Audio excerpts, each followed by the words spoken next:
Kita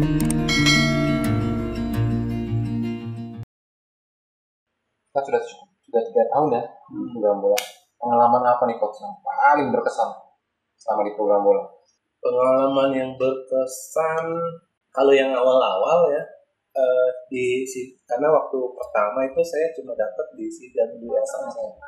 Jadi di CWS itu begitu ada jambore futsal, itu kan bentuk tim anak-anak.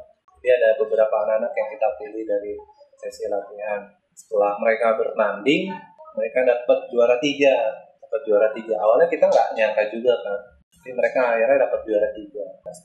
Setelah juara itu, kayaknya mereka punya rasa ada pride dalam diri mereka, ada kebanggaan. Mereka bilang ke saya, wah coach, saya di negara asal saya nggak pernah ikut turnamen begini, apalagi menang gitu. Sekarang saya bisa ngerasain menang gitu. Wah, itu berarti ada satu hal yang mereka dapat belajar dari situ. Itu berkesan lah buat saya lah ya. Jadi mereka punya satu hal yang akan mereka kenang terus gitu. Walaupun karena awalnya mereka nggak pernah membayangkan bisa di negara asal mereka ya. Karena saya bayangkan kalau di Afghanistan itu kan banyak perang ya. Jadi sulit mungkin mereka untuk ikut sport atau pertandingan gitu. Akhirnya mereka bisa merasakan itu dan bisa menang di sini, dan mereka senang sekali. Itu awal-awal yang saya rasa itu berkesan ya. Tapi belakangan anak-anak yang saya lihat perubahannya itu yang bikin saya berkesan. Jadi di Suara Peduli itu kalau buat saya itu mengesankan. Jadi anak-anak yang dulu awalnya sulit untuk diberi tanggung jawab, sekarang kita bisa memberi mereka tanggung jawab dan mereka bisa jalankan itu dengan baik. Gitu. Jadi itu yang berkesan buat saya. Oh, berarti pengaruh yang kita berikan ke mereka itu bisa merubah mereka lebih baik. Jadi ada perubahan sikap lebih baik lah, dan itu berkesan buat saya di anak Suara Peduli ya. Jadi ada beberapa anak yang remaja yang awalnya dari awal ikut program kita, sekarang mereka bisa diberi tanggung jawab, koordinir kawan-kawannya, dan itu udah bagus banget buat kita. Dan anak-anak yang baru bisa ngikutin contohnya dia. Dan itu bagus. Kalau buat saya itu sesuai goals lah ya. Itu tujuan kita tercapai di situ. Itu berkesan sih buat saya. Oke.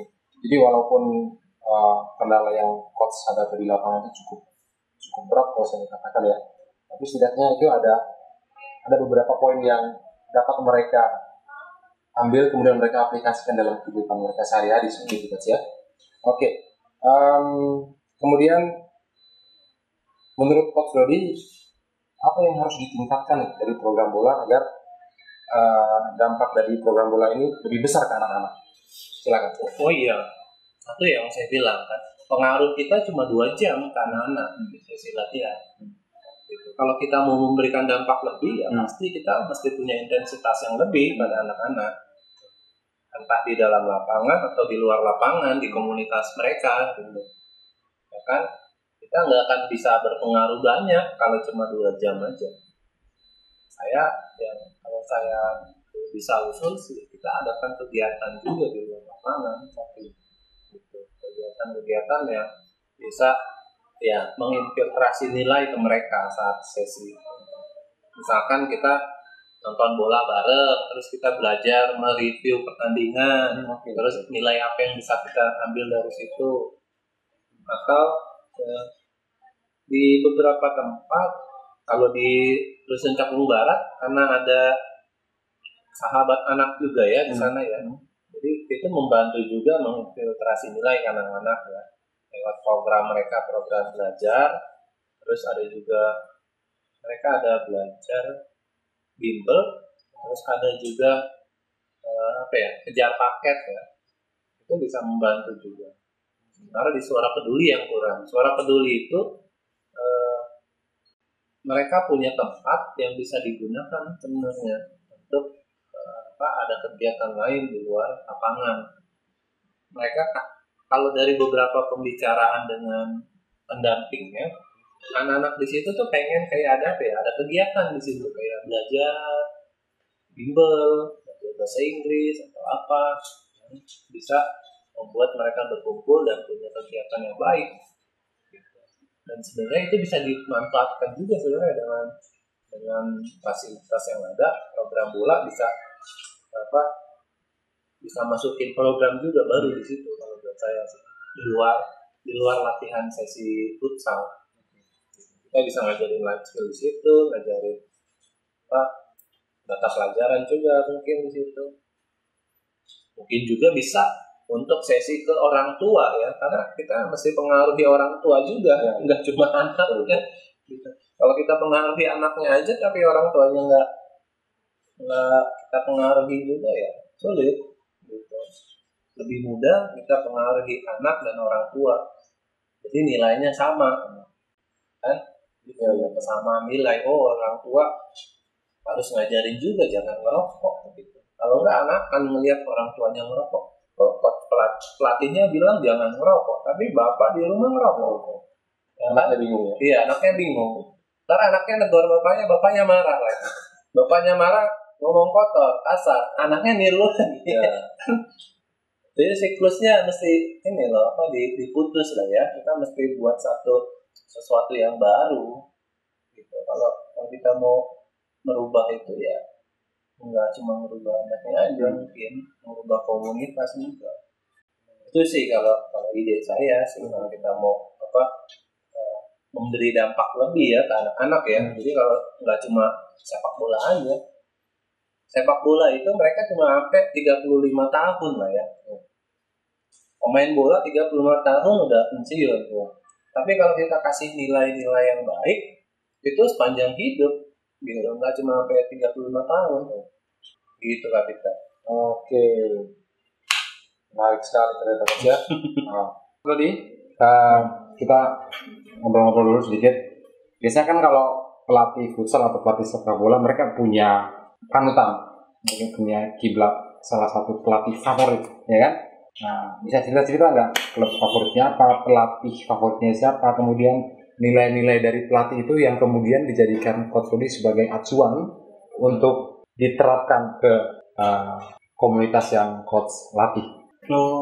Sebenarnya kalau acuan secara pribadi atau kita mengidolakan sih, saya enggak. Saya tipikal pelatih yang belajar sendiri lah.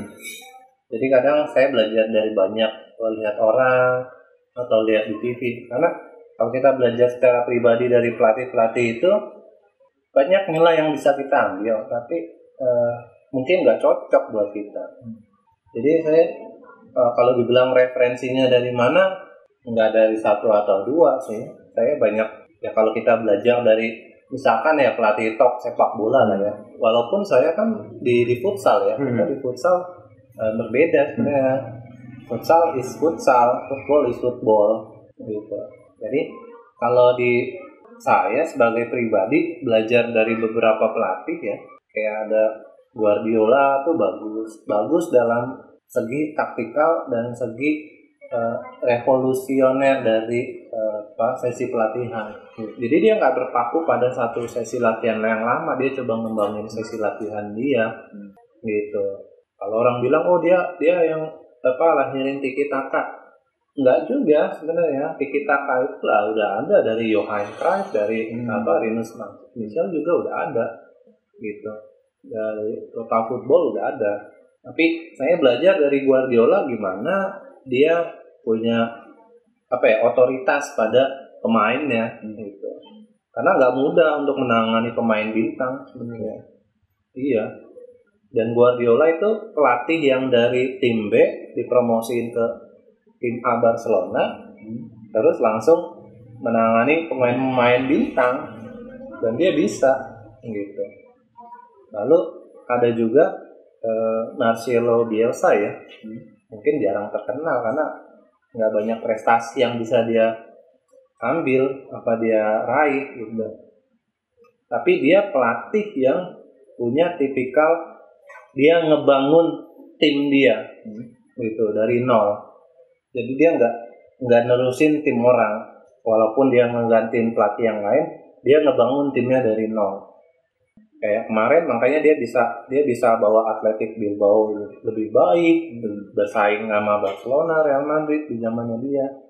Terus dia bisa bawa Argentina juga main baik.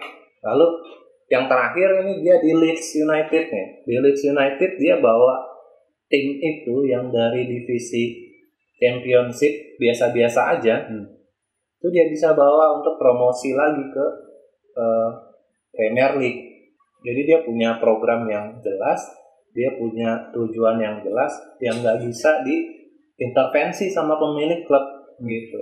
Saat pemilik klub itu datengin dia nggak mau diintervensi sama pemilik klub. Pokoknya kalau beli pemain dia yang beli, kalau dia butuh pemain dia akan cari.